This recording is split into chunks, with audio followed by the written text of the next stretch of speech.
Hi, I'm Michael Jakubek, founder of ND Axon, and I would like to welcome our today's guest, Suzanne Oliver. Suzanne is an IP lawyer. She's also a neurodivergent individual, and pleasure for us, she's also one of our investors as well. Officially, we can say about it right now. Yes, we can. Yeah. Thanks, Michael.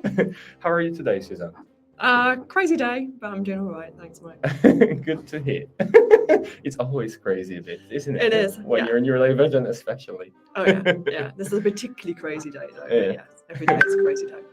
We met today, so that's the second season of our podcast. And what I've noticed that I spoke with so many neurodivergent individuals who are late diagnosed, and what came out of all of this conversation, that each of us in some way found out that they're neurodivergent because they heard someone's stories about their traits, about that's how they behave.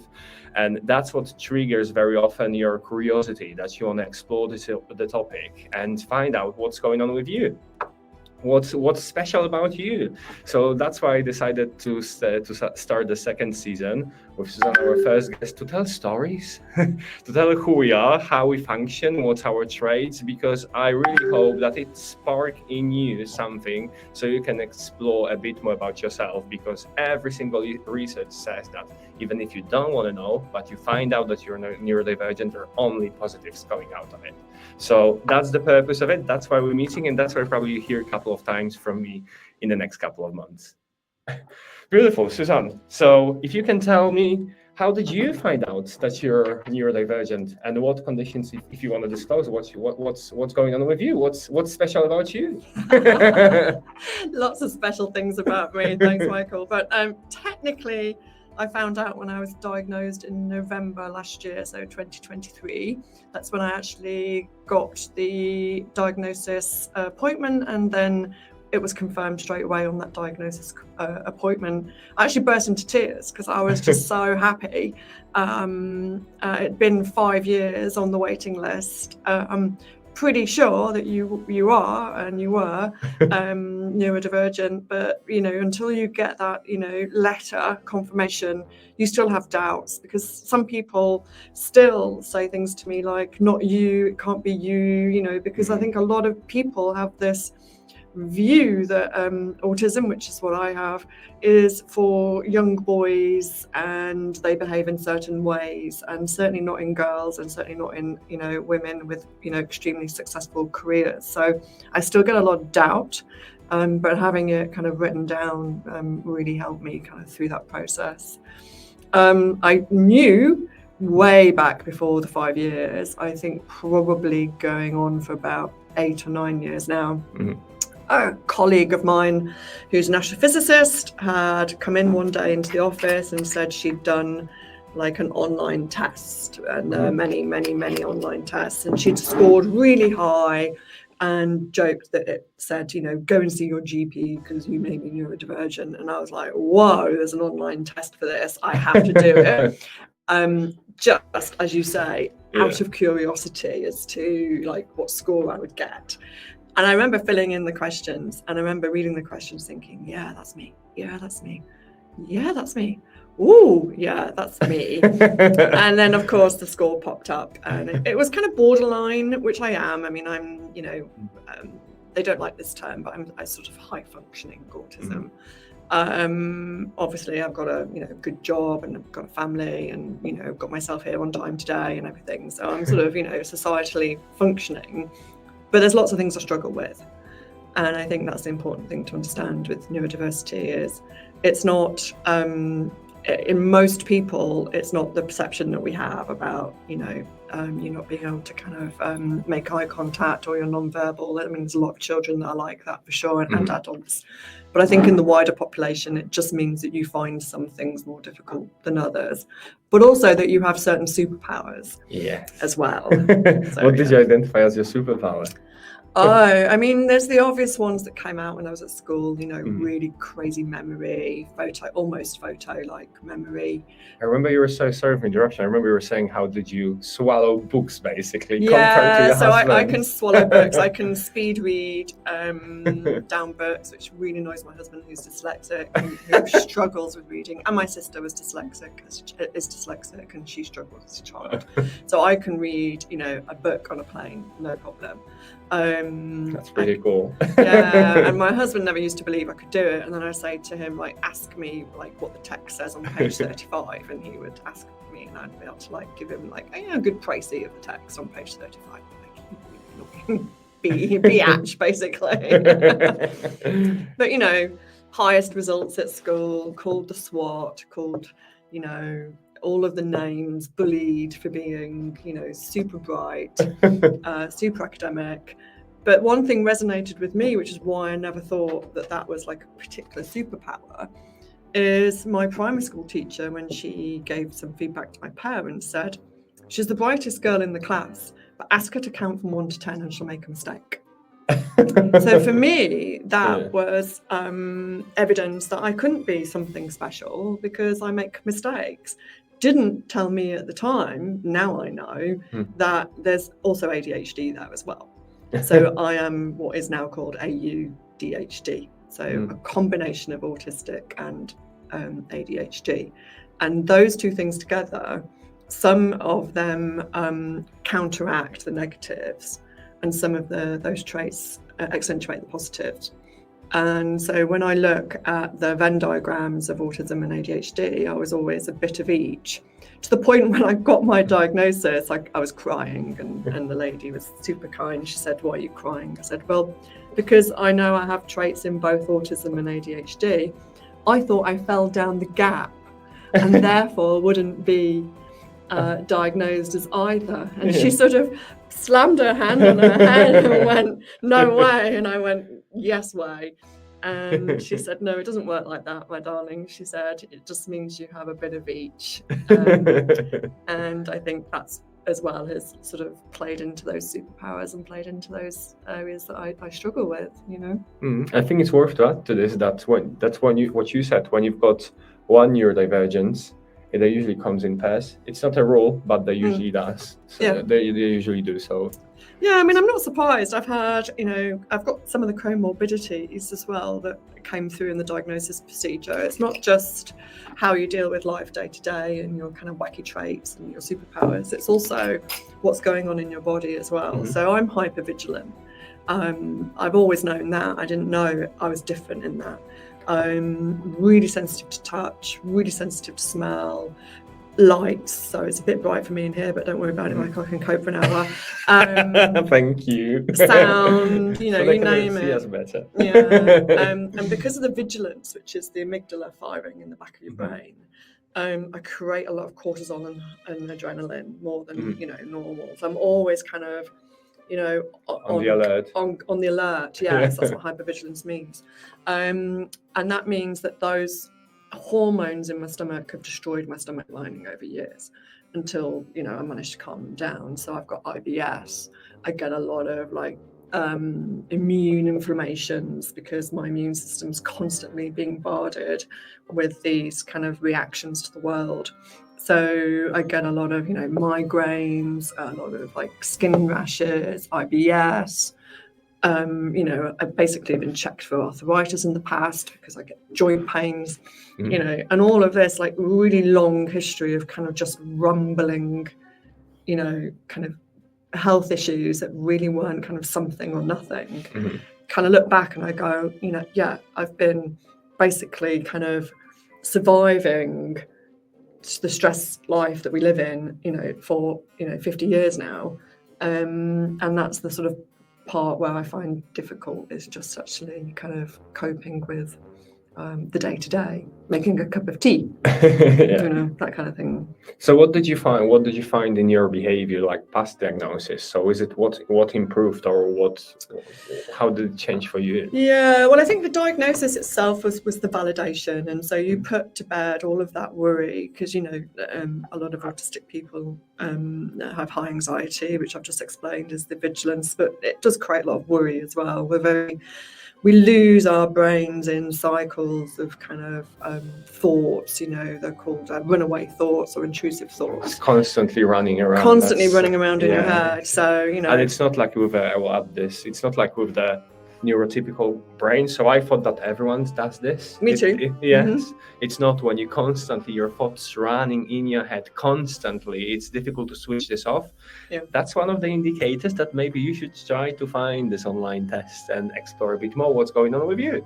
Yeah, exactly. So that put the am I really autistic? Am I faking it? Kind of, or am I being, just kind of hyper to, these things kind of to bed. The real discovery and so one of the things that is with autism, like in high functioning autism, is then the need to learn to what's called self-regulate and self-soothe. So the sort of hypervigilance and the cortisol and the adrenaline can be calmed down with what's called self-soothing, and also being able to react in these situations called self-regulation. So I had an autistic burnout 5 years ago. Just work got too much. I was being bullied at work as well by a neurotypical person who just couldn't understand the way that I viewed the world. And he was in a position of power and he abused that power. And I've made my life really uncomfortable in my role. So, and at the same time, I didn't know I was autistic, so I wasn't really self-regulating in a good way. I was drinking a lot. I was not sleeping right. I was drinking a lot of caffeine and eating a lot of chocolate. So I wasn't really looking after myself. Mm-hmm. So I had this massive burnout, 3 months off work. So I had counselling. My husband was training to be a counsellor at the time, quite ironically, and he'd been helping me, but I needed more help than he could provide. So I found ADHD specialist, because I was pretty sure by this point this was what was going on, just from reading, curiosity, reading books and going, yeah, that's me, that's me, all the way through like Temple Grandin's book, The Autistic Brain, and like tagging every like second paragraph and going, yeah, that's me. So it's all happened for you reading books about autism? Yeah, well, reading like the internet. So I Dr. Googled.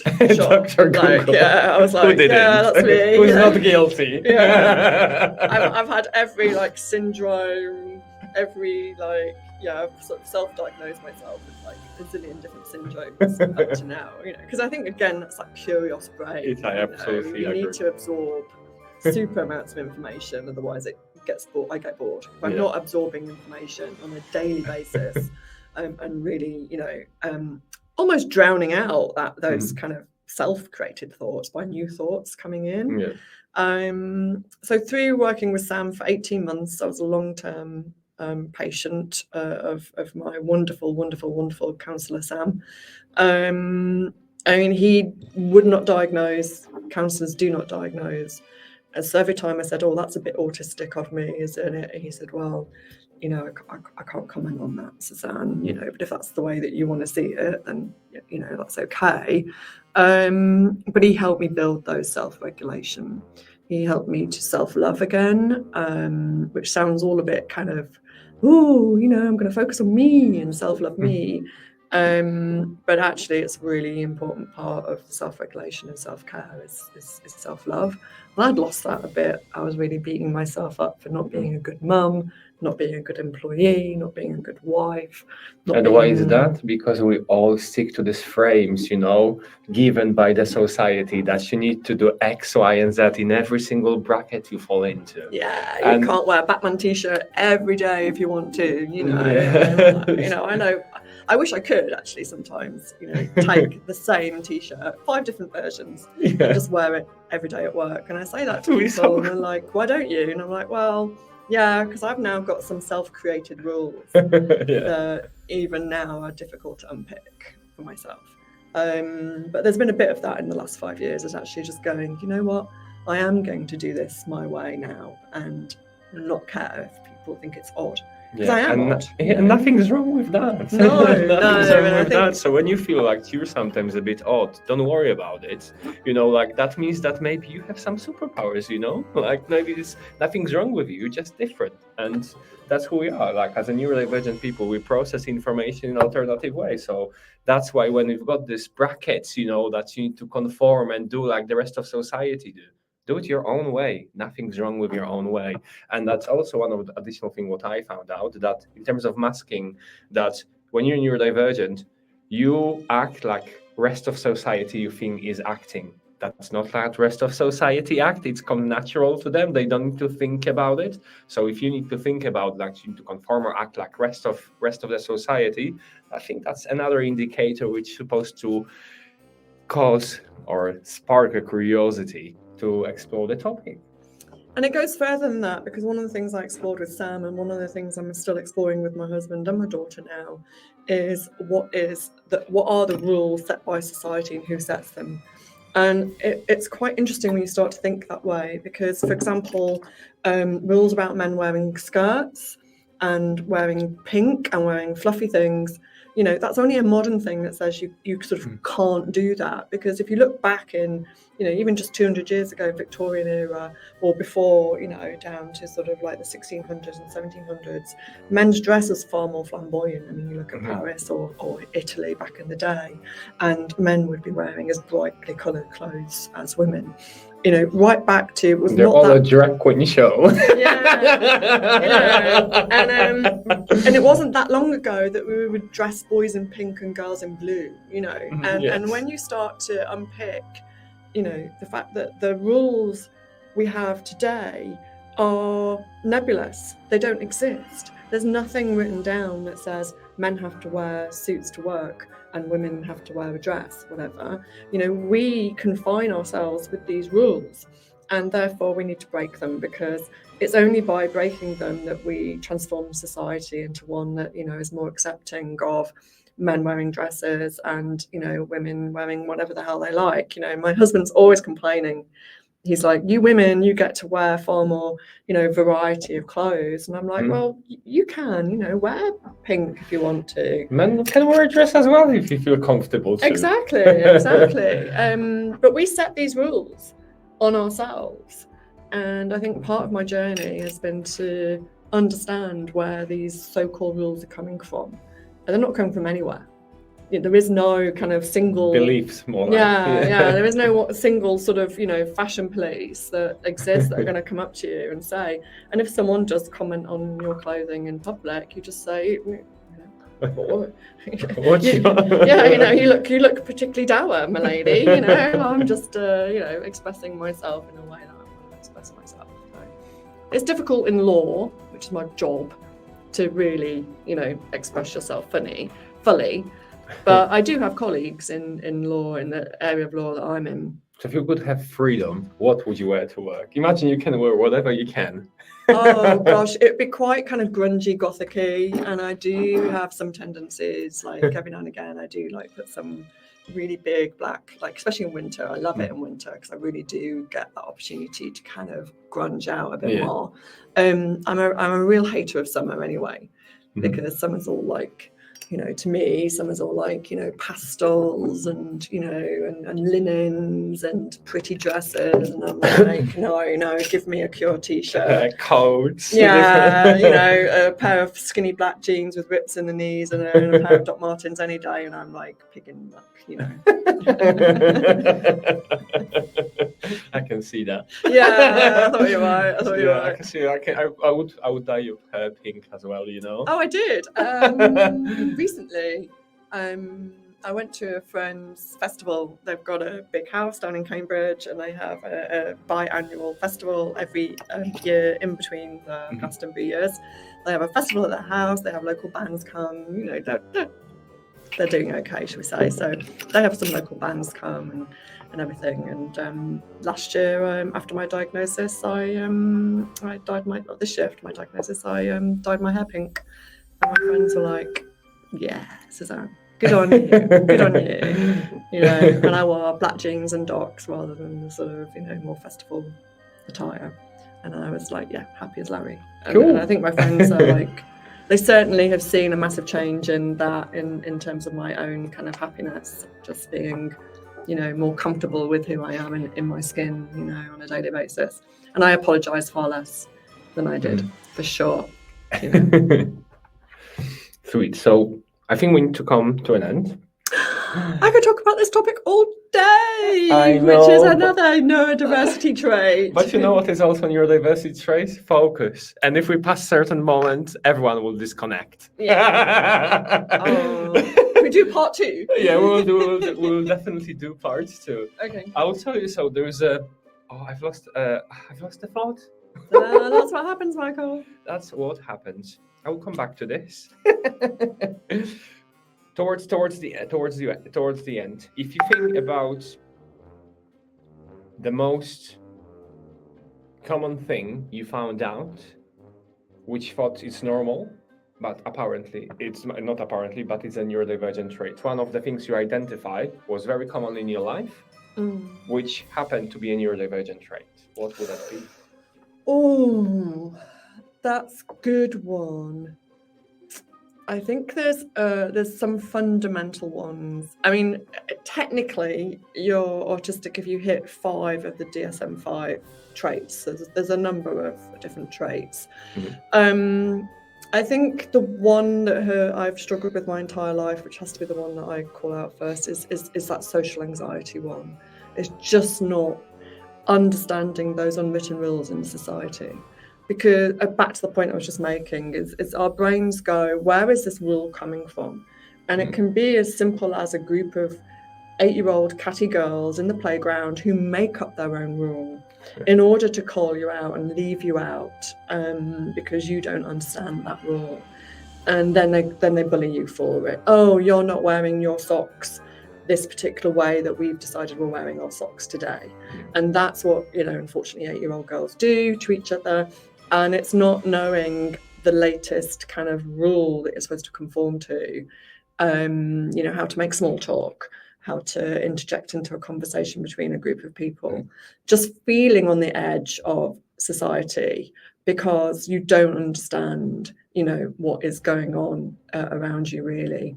I think for me, that's the one I remember the most, you know, and now obviously the hypervigilance is something I've learned in terms with the, you know, the skin and the hearing. I just all the senses, basically. Yeah, I just thought that was normal. But and being ill with that, you know, having immune deficiency issues and IBS, you know, has come a lot later. But I was a constantly sick child in terms of, you know, getting really hyper for a birthday party, hating the birthday party because I was just watching on the sidelines as everything was going on and just not understanding why certain things were happening, and then feeling sick afterwards because I'd basically popped my brain over the whole thing. And there was just a cycle of that as I was growing up. So I think for me, that's the one thing I hear most from neurodiversity people is just that feeling that you don't fit in. And it's like watching cars driving in front of you and you just can't understand what's going on in a group sort of setting, you know. So. When you say this, so before I found out I'm ADHD and dyslexic, I had this thing that I couldn't cope with unlogical tasks, and that was the worst was at work when they told you to do this and it doesn't make sense. Like, where's this rule from? Who thought it through? Where you can challenge this? And that was the thing for me, that coping with unlogical tasks. You can say if something's unlogical, I barely touch it usually. If you didn't explain why I'm supposed to do unlogical tasks, I won't do it. Yeah, the logic thing for me is quite powerful as well. Yeah. So I don't get emotional or logical people whatsoever. And there's a few that, you know, I need to be around for sort of family reasons. And I just find it such a struggle because, you know, again, that logic of where's the rule? You're not following the rules. That doesn't make sense. The rule change. When did you change the rule? Why don't one communicate this to me? And I think as well, one of the other powerful things I hear is that regulating of emotion and the understanding of the emotion. So I know with ADHD, because my husband's ADHD, you can lose your temper quite quickly. Whereas I'm, completely opposite, very, very patient person. For him as well, as it was like, he reacts to rules, really quite violently. I mean, not like, violently, but in sort of an emotional, physical reaction to someone trying to give him a rule that he'll purposefully challenge the rules. Whereas I was a lot more conformist as a kid. I was a lot more like, yeah, we'll follow the rules, but I don't understand them. But I won't, because I think the autism and the ADHD sort of balanced out in that respect. But I think, for me, it's if something just isn't making sense to you about your place where you are right now, just start to read about the topic. There's so many good books out there. I mentioned Temple Grandin's The Autistic Brain. There's Christine Lyon's Autism in Girls and Their Superpowers. And it's not like a bad thing to be autistic. Understanding, your pros and cons means you can develop good regulating methods around your cons, coming away from alcohol or drugs, for example, or just taking, prescription drugs, but understanding that that's what you need, for example, but then, using that knowledge to then accentuate your superpowers. I think for me, that journey in the last 8 years has just been, so much reflection and thought and understanding, but also, having the support of some amazing friends and family as well through that journey. It's just been fabulous for me, And we met at the end of the thing to this, and that's how we met. Because I think as well, like one autistic or ADHD person can spot another one super fast. Super fast. Yes, she will be a friend. Yeah. There's just something. Well, as you know, there's definitely something. Neurodar. Yeah, neurodar. And my very good friend in Sweden says in Sweden they call it neurospicy. Neurospicy. I like it. Neurospicy. So yeah, and it's not that neurotypical people are, wrong or not as good, or I think they're just kind of more regulated. So the way I explain it to people is you've got all these traits in a circle, right? Mm-hmm. And if you map whether you're really good at something or really bad at something in that circle, neurodiverse people, neurotypical people will be sort of quite regular around the 50%. So not as many superpowers, but not as many things they find difficult. So it's a sort of very smooth 50% circle. With a neurospicy person, you'll get huge peaks in certain things, but huge troughs as well. So social ability to cope socially, kind of down usually. Able to remember things or draw fantastic art or do music, big high. And for me, the way that then you've got your own little pattern that, your positives and negatives. And then if society has an expectation of what pattern it wants in that moment in time. And if your personal pattern sort of just about fits in society's expectation, you can function. But if your personal pattern is completely the opposite to what society is expecting, you're going to struggle more than others. So non-verbal communication, for example, or, anesthesia, or, things like this, or the clothing you want to wear, is more extreme than what society is expecting in that moment in time. But that's not to say that, there aren't areas in society that you can sort of find that you click into, your little shape kind of fits in. So I think it's not that you're wrong. I think it's just the rules of the day that you're in are expecting a certain pattern. Yes. And you're not quite fitting in that pattern. You need to find a place when you can fit it. Yes, you need to find a place. It's like there is a great comparison to this. How does the neurodivergent person work? Imagine a PC. All of the PCs are usually similar. Most of them are similar, let's say. Some faster, some slower, but more or less the same level. But there are certain with the amazing graphics. Yeah, but NVIDIA compute cards, amazing graphics. GPU accelerators. But very slow. Yeah.